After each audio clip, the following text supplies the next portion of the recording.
नमस्कार मेरे प्यारे बच्चों, संस्कृत की कक्षा में आपका स्वागत है। हम पिछली कक्षा को आगे बढ़ाते हैं। पिछली कक्षा में हमने 10वां पाठ पढ़ा था, जिस पाठ का नाम था असत्य से दुष्परिणाम, जिसमें हमने आपको बताया था कि एक बालक बार बार अपने झूठ बोल करके गांव वालों को शेर आया करके परेशान करता था। अचानक से दिन सच में शेर आता है और वह शेर आया चिल्लाया, लेकिन तब उसकी बात पर कोई नहीं आया और शेर उसको मारकर खा जाता है। हमने बताया था कि इस कहानी से हमें शिक्षा मिलती है कि कभी भी हमें मजाक में भी, हंसी में भी झूठ नहीं बोलना चाहिए। नहीं तो लोग आपको उस तरह से ही समझ लेंगे, आपकी उस श्रेणी में तुलना करने लगेंगे कि आप तो यूं ही मजाक करते हो। तो कभी अगर आप सच ही बोल रहे होंगे तो आपकी बात को लोग मजाक में टाल देंगे। इसलिए बच्चों, कभी भी हंसी में, मजाक में, परिहास में कभी भी झूठ नहीं बोलना चाहिए। हमेशा सत्य बोलने की कोशिश करना चाहिए। तो उस पाठ से हम आगे बढ़ते हैं। आज हम पाठ पढ़ेंगे एकादशा पाठ सुभाषितान। एकादशा पाठ सुभाषितान। बेटा, सुभाषितान का अर्थ होता है सुभाषितान। सु माने अच्छे, भाष मतलब बोलने वाले, अच्छी बातें बताने वाले, अच्छी बात बोलने वाले। ये है कौन? ये श्लोक जो आपके इस पाठ में दिए गए हैं। आपके इस पाठ में कुल 5 श्लोक दिए गए हैं। आज हम उन्हीं को पढ़ेंगे, उन्हीं का अध्ययन करेंगे। सबसे पहले हम शब्दार्थ पर आते हैं। शब्दार्थ को जानने से पहले बच्चों, जैसा कि मैं आपसे हर बार कहता आ रहा हूँ, हर वीडियो में कहता आ रहा हूँ कि बच्चों, आपके उपस्थिति अनुपस्थिति यानी अटेंडेंस का एक ही तरीका है, आपका कमेंट। तो बच्चों, जब भी आप ये वीडियो देख रहे हैं, वीडियो को पूरा देखने से पहले जैसे ही आप वीडियो देखना प्रारंभ करें, कमेंट बॉक्स में अपना name, roll number and section, नाम, कक्षा और वर्ग लिख करके भेज दें, जिससे आपकी उपस्थिति दर्ज कर ली जाए। और जब भी आपका रिजल्ट शो अप हो, रिजल्ट आपको मिले, उसमें भी आपकी उपस्थिति आपको दिखेगी। तो आइए अब हम अपने कक्षा को आगे बढ़ाते हैं। इसमें देखते हैं शब्दार्थ, शब्द अर्थ। शब्दार्थ क्या में ईसा माने क्या होता है? ईश्वर या भगवान। अस्माकम माने हमारे। एकैव बच्चों 2 शब्दों से मिलकर बना है, एक और एव। संक्षेप अगर हम करेंगे एक एव, तो ये अ और ए मिलके अय हो जाएगा। तो हो जाएगा ये एकैव। एक माने होता है एक, संख्यावाची एक, और एव माने होता है ही। तो हमने अर्थ यहाँ लिखा है एक ही, एक ही। आगे है जननी। जननी माने माता, धरा माने पृथ्वी, वयम माने हम सब, सर्वे माने सभी, सहोदरा माने होता है सगे भाई बहन। बेटा, सहोदरा मतलब कि स माने सहित, स माने सह उदर। सह उदर मतलब होता है उदर माने पेट, स माने साथ, यानी एक ही पेट से जन्म लिए हुई, अर्थात सगे भाई बहन। विधु माने होता है चंद्रमा। तापम माने होता है गर्मी या ताप को, क्योंकि यहाँ द्वितीय व्यक्ति आपका कर्म कारक है, तो तापम है, तो गर्मी को या ताप को। दैन्य माने गरीबी।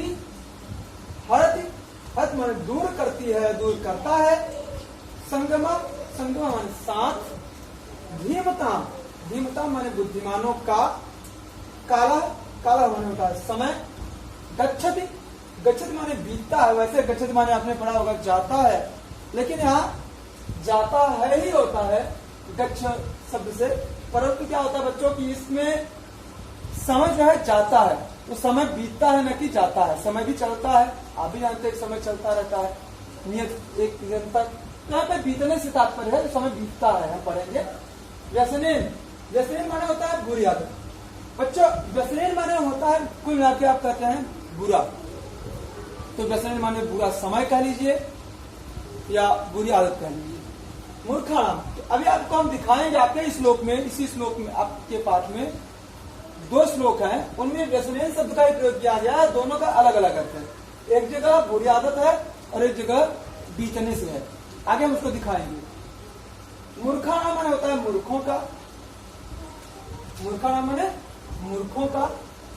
निद्रा माने नींद से, अधमा माने निम्न कोटि के, अधम माने होता है निम्न, नीचे लोग। तो यहाँ निम्न का मतलब ये मत सोचिएगा आपको जातिवाचक नहीं समझना है कि निम्न का मतलब होता है कि जो नीची जात के, बट जातियों से संबंध नहीं है। निम्न कोट का मतलब होता है चरित्र से, अपने संस्कार से, अपनी आदतों से। यहाँ पे निम्न का मतलब इससे है। तो अधमा माने निम्न कोटि के लोग जो अपने चरित्र से निम्न कोटि में है। वह माने या, मानव माने सम्मान, मध्यमा मध्यमा माने मध्यम कोटि के, उत्तमा उत्तमा माने श्रेष्ठ, महताम महताम माने होता है बड़े लोगों का। अब यहाँ भी बड़े लोगों का आप ये मतलब मत लीजिएगा कि बड़ी जातियों का, ऐसा कुछ नहीं है। जो अपने चरित्र से, अपने कार्य से बड़े हैं, उनके लिए यहाँ पे उत्तम का प्रयोग किया गया, मध्यम का प्रयोग किया गया है और उत्तम का प्रयोग किया गया है। कभी भी जाति से हमारा जो वेद शास्त्र या जो श्लोक है वो कभी जातिगत टिप्पणी नहीं करते, जाति के बारे में बात नहीं करते। वह हमेशा चरित्र, संस्कार और आदतों के बारे में बात करते हैं। तो सुभाषान जो है वो जाति की बात नहीं कर रहा है, वो आपके आदतों संस्कारों की बात कर रहा है। उत्तमा माने श्रेष्ठ, महता माने बड़े लोगों का, शीला माने अच्छा आचरण, शीला माने अच्छा आचरण। आइए अब हम आगे बढ़ते हैं।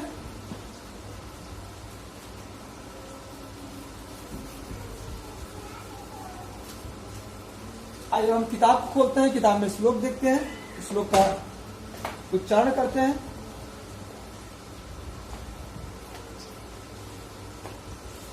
पृष्ठ संख्या है 69, 69।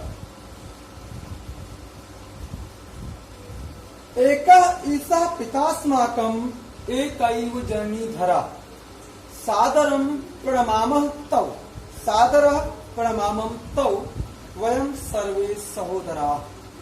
एका ईसा, एका माने होता है बेटा एक, ईसा माने ईश्वर या भगवान, पिता माने पिता, अस्माकम माने हमारे, हमारे पिता केवल एक ईश्वर है, हमारे पिता ही केवल एक ईश्वर हैं।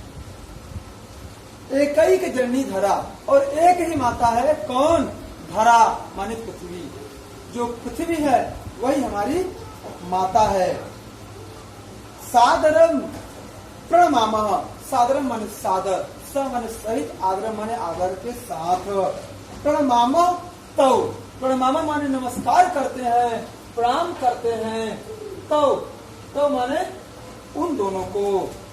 वयम सर्वे, वयम माने हम सब, सर्वे माने सभी, सहोदरा माने सगे भाई बहन हैं। जब भगवान ही एक पिता हो गया और धरती ही एक माता हो गई, तो वही भगवान के जन्म में, भगवान के दिन में तो हम सभी हैं, तो हम सभी एक ही माता के बच्चे हुए, तो हम सभी सगे भाई बहन हुए।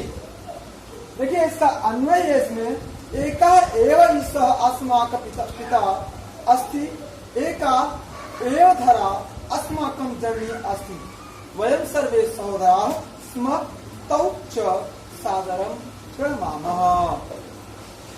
अगर अन्वय देखें तो अन्वय के अनुसार हम देखें, अन्वय है एका एव ईशः, ईश्वर एक है, एक ही ईश्वर है। अस्माकं पिता अस्ति, वह हमारे पिता है। एका एव धरा, एका माने एक, एव माने ही, एक ही पृथ्वी है। अस्माकं जननी अस्ति, वही हमारी माता है। वयम सर्वे सहोदरा स्म, स्म माने है, हम सभी, वयम सर्वे माने हम सभी, सहोदरा माने सगे भाई बहन, स्म माने है, हम सभी सगे भाई बहन है। तौ च, तौ माने और वे दोनों, हमने पहले बताया है कि जिस शब्द के बाद च लगे तो हमेशा जब हिंदी अनुवाद करते समय च का अर्थ होता है और शब्द उस शब्द के पहले लग जाएगा। और तो माने उन दोनों को, वे दोनों को सादरम प्रणमामः, आदर के साथ प्रणाम करते हैं। एक बात फिर से देख लीजिए श्लोक का अर्थ। पहले एक एक शब्दों का अर्थ देखेंगे। एका माने एक, ईसा माने ईश्वर, पिता माने पिता, अस्माकम माने हमारे, एक ही माने एक ही, जननी माने माता, धरा माने पृथ्वी, सादर माने सादर, प्रणाम माने प्रणाम है, तो माने उन दोनों को, वह माने हम सब, सर्वे माने सभी, सहोदरा माने सगे भाई बहन। ये श्लोक का मतलब एक एक शब्दों का अर्थ था। अब अगर हम एक शब्द में देखें तो अगर सीधे हम हिंदी अनुवाद लिखना चाहें, यहाँ से सलाह दिया भी हुआ है, आप उसका भी अगर देखेंगे तो समझने के लिए उसका आप उपयोग करिएगा। बाकी अर्थ जो मैं समझा रहा हूँ उसे समझेंगे तो ज्यादा सरलता से आपको समझ आएगा। एका एव ईश्वर अस्माकम पिता अस्ति, एक ही ईश्वर है, हमारा पिता भी वही है। एका एव धरा, एक ही पृथ्वी है, अस्माकम जननी अस्ति, वही हमारी माता है। वयम सर्वे सहोदरा, हम सभी सहोदरा माने सगे भाई बहन है। तौ च साधारण प्रणाम, और हम उन दोनों को प्रणाम करते हैं। जाहिर सी बात है कि अगर हम सगे भाई बहन सभी होते हैं, जब हमारी जो माता है वो हम एक ही माता से अगर जब जन्म लेते हैं तो हम सगे भाई बहन कहते हैं। अगर माता अलग होती है तो हम कहते हैं हम कजन है, चचेरे भाई बहन या पुपेरे भाई बहन, मौसेरे भाई बहन, और कई सारे इससे अलग। लेकिन यहाँ पर श्लोक में ये बताया गया कि हमारा एक ही पिता कौन है, ईश्वर, और एक ही माता है हमारी पृथ्वी। जब एक ही माता हुई और एक ही पिता हुए तो हम सभी क्या हुए, सगे भाई बहन। तो इस तरह से हमको ये समझना है। तो यहाँ पे एक ही ईश्वर है, हमारे माता पिता है, एक ही धरती हमारी माता है, हम सब सगे भाई बहन हैं, और उन दोनों को साथ प्रणाम करते हैं। यह आपके इस पहले श्लोक का अर्थ है। आशा करता हूं आपको समझ आया होगा, कोई भी कठिनाई नहीं हुई होगी। आगे है गंगा पापम विहुस्तापम दैन्यम कल्प तरु तथा पापम तापम च दैन्यम च हरति सज्जन संगम। ये इस श्लोक का उच्चारण था, फिर से मैं उच्चारण कर दे रहा हूं, देख लीजिएगा। गंगा पापम विधुस्तापम दैन्यम कल्प तरुण तथा पापम तापम च दैन्यम च हरति सज्जन संगम। गंगा पापम, गंगा माने गंगा, पापम माने पाप, विधुस्तापम। अब जो विधुस्तापम लिखा है, अगर उसका हम इसका अर्थ देखना हो तो हमको प्रश्न निच्छेद करके इस बात देते हैं। लिखा है विधुस्तापम। अब इसका अगर हम संक्षेप करेंगे तो ये हो जाएगा विधु तापम। अब आपके दिमाग में ये प्रश्न आ रहा होगा कि यहाँ पर विधु तो है, ये आधा स कहाँ गया, और हम यहाँ विसर्ग लगा दे रहे हैं, स को हमने खत्म कर दिया, और यहाँ सब है और यहाँ पे विसर्ग है संक्षेप करने पर।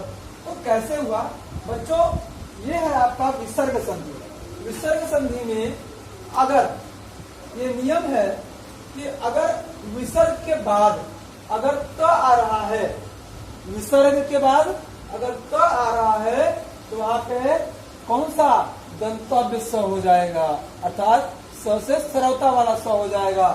लेकिन अगर वही विसर्ग के बाद ट होता तो वहां पे शरीफा वाला स हो जाता, और सॉरी खटकोण वाला स हो जाता, कौन सा, मूर्धन्य त। और तालब स तब होता अगर च होता, अगर च होता या च वर्ग का कोई वर्ण होता तो फिर वो खटकोण वाला स हो जाता। जैसे एक बार हम आपको देख देते हैं, जैसे यहाँ पे है रामस चिनोति। अब देखेंगे आप इसका अगर सब विच्छेद करेंगे ये हो जाएगा राम चिनोति। अभी हमने आपको बताया कि अगर विसर्ग के बाद च वर्ग का कोई वर्ण होता तो कौन सा स हो जाता, शरीफा वाला स। तो यहाँ पे विसर्ग की जगह पे आधा स हो गया, ये जुड़ गया बच्चों। देखो आज ऐसे भाई रामस्यो, ठीक है। उसी तरीके से अगर धनुष टंकार, ये देखिए, अब इसका हम संक्षेप करेंगे, ये हो जाएगा धनु टंकार। अब देखिए यहाँ पे ट था, विसर्ग के बाद ट आया, तो यहाँ पे कौन सा हुआ, खटकोण वाला स, उसकी जगह खटकोण वाला स हुआ। ये देखिए जुड़ के आपका ये बन गया दर्शन। ये है आपके विसर्ग संधि का नियम। इस बात को हमेशा आपको ध्यान रखना है। प्यारे बच्चों, आज के वीडियो में बस इतना ही। अगले वीडियो में फिर से हम आपसे आपसे मिलेंगे, लेकिन अगले वीडियो में हो सकता है हमारा आपका आमने सामने में आपको श्लोक का अर्थ बताएंगे, क्योंकि अब हमारा फ्राइडे को अर्थात शुक्रवार को ऑनलाइन कक्षा होगी, फिर उसमें हम मिलेंगे। तो इन श्लोकों का अर्थ हम फिर से आपको वहां पे बताएंगे, और तब तक के लिए आपके लिए कार्य होगा कि ये शब्दार्थ हमने यहाँ लिखा हुआ है, इसका अर्थ आपको शब्दार्थ उत्तर पुस्तिका में करके याद करना है। और ये श्लोक सभी लोग याद करेंगे। जब हम ऑनलाइन कक्षा में आपसे मिलेंगे तब आपसे हम सुनेंगे भी, इसलिए ये 5 श्लोक आपको याद होने चाहिए।